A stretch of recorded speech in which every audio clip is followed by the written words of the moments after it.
Howard Stern rejects current processes in the USA after Donald Trump became the president. And Howard Stern didn't hold back. He just went full on about Trump, about his supporters, about how terrible the situation is in the USA. He even called people who support Trump stupid. However, the recent collapse of Howard Stern and how he, because of his actions, completely destroyed his own reputation is mind-boggling. But how did Trump respond? And why this collapse of Howard Stern will shock you? Let's explain everything. So Howard Stern opened up about what is his biggest problem, Trump and Trump supporters. And this situation is not going very well for him. It's not secret that Howard Stern is one of the most famous critics of Trump, and in the recent episode of The Howard Stern Show, he denounced Trump, explaining that Trump does not want to let go of power and how Trump has tendencies of dictators. And Stern is one of those celebrities who often said about Trump that it's very hard to let go of power, and President Biden did something really extraordinary when he let go of power. Also, before the election, Stern talked about who would win, and he was not wrong when he predicted that Trump would wind up winning the presidency. During the talk on his SiriusXM show, Howard Stern shared that he was worried before the election about whether the country was ready to elect Vice President Kamala Harris as the first female president, saying he knows how men talk privately. I think Kamala was a fine candidate. She's a fine woman. The problem I had is that I thought President Biden was doing a really good job, actually. But I understand why people said they had to switch, Stern said on his SiriusXM show. If I could go back in time and turn the time machine on, I think what would have been a better process would have been if Joe Biden said, "Hey, I did a good job, and I'm ready to hand over the baton," and then let people in the Democratic Party nominate someone through the process of voting, through the primaries. That would have been ideal, said Stern. And as we saw, he was right in his worries. And now, since Donald Trump won, people like Howard Stern hate current processes in the USA. And this situation is not going very well for Stern. His career is collapsing, and many believe Howard Stern's career, which had already been declining for years, took a major hit because of his involvement in politics and his clashes with Trump. This is similar to what happened with Robert De Niro. In addition, over the years, Howard Stern was involved in many controversies.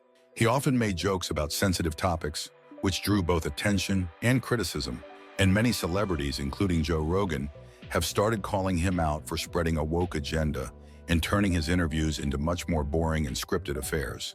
For example, last year, Joe Rogan had a conversation with Matt McCusker and Shane Gillis on his podcast, where they discussed Howard Stern's career and criticized his transformation over the years. They reflected on how Stern, who was once a pioneer in media known for breaking all the rules, had become someone very different in their eyes. Stern, once called the king of all media, was famous for pushing boundaries, defying authority, and standing up to government censorship. As Rogan put it, that guy was the man. He was the pioneer, the one telling everyone to screw off while the FCC fined him millions. The guest pointed out that Stern's rebellious persona of the past has been replaced with a more woke image, which they felt didn't align with who he used to be. They described how Stern used to invite controversial figures on his show, often blending chaos and humor in ways no one else dared to try. Stern's fear of being criticized for his past antics has led him to embrace the very societal norms he once mocked. In another episode, Joe Rogan and Michael Malice discussed their disappointment in Howard Stern, particularly regarding his shift in perspective over the years. Rogan expressed how disheartening it is to see once rebellious figures change as they grow older. "It's just sad when you watch those dudes who used to be rebels get old and then just conform," he remarked. "I don't know anyone who's fallen as hard as Howard Stern. He was my guy." Both acknowledged Stern's influence but questioned his current stance, feeling it diverged from his earlier defiant persona. Malice reflected on Stern's approach to certain topics, especially his strong opinions during the pandemic.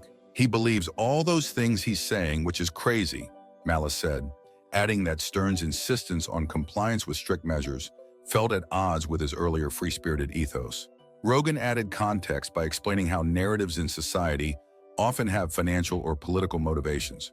"If there's a narrative, I guarantee you someone's making money off it, whether it's green energy or whatever it is," Rogan explained, highlighting how public discourse can be influenced by ulterior motives. In 2024, Howard Stern and Donald Trump have been exchanging harsh words. The SiriusXM radio host criticized Trump supporters, saying he has no respect for people who vote for Trump, In response, Trump accused Stern of going woke and losing listeners because of it. On his show, Stern said, "This whole idea of you like me, you are good. And if you don't, you are bad. I've been the victim of this." Stern said during the episode of The Howard Stern Show, "I don't agree with Trump politically. I don't think he should be anywhere near the White House. I don't hate the guy. I hate the people who vote for him. I think they're stupid. I do. I'll be honest with you, I have no respect for you." Stern said he doesn't care if he loses half his listeners who disagree with his political views. He also mentioned he expects to get hate mail from Trump supporters because of his comments. A few days later, Trump appeared on Fox News' Gutfeld, where they played the clip of Stern saying he hates Trump voters. Trump responded by saying, "I was on Howard Stern's show as much as anybody. He was great at that time. And then he went woke. And since he's gone woke, his ratings have gone down the tubes." And he sort of went anti-Trump for a couple of reasons. Stern openly accepted being called woke last year, saying he sees it as a compliment. "To me, the opposite of woke is being asleep," Stern said at the time. "If being woke means I can't support Trump, I'm okay with that. Then call me as woke as you want."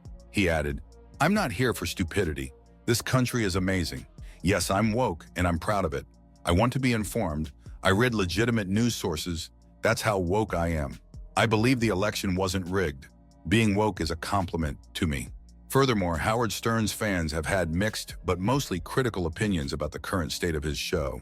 Many felt that it had lost the charm and relevance it once had, becoming overly rigid, scripted, and filtered.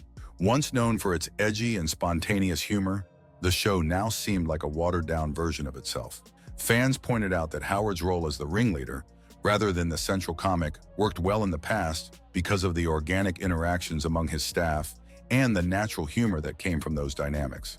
Now, much of that spontaneity was gone, and the comedy felt forced. A common criticism was that Howard relied too heavily on repetitive celebrity interviews, often steering conversations toward his personal interests or obsessions rather than genuinely engaging with his guests. "It feels like he's just walking through a flowchart," some fans said, suggesting that the interviews lacked the active listening and depth they once had. Instead of exploring unique or interesting topics, Howard seemed to stick to a scripted formula. Howard's shift in political views has also been polarizing.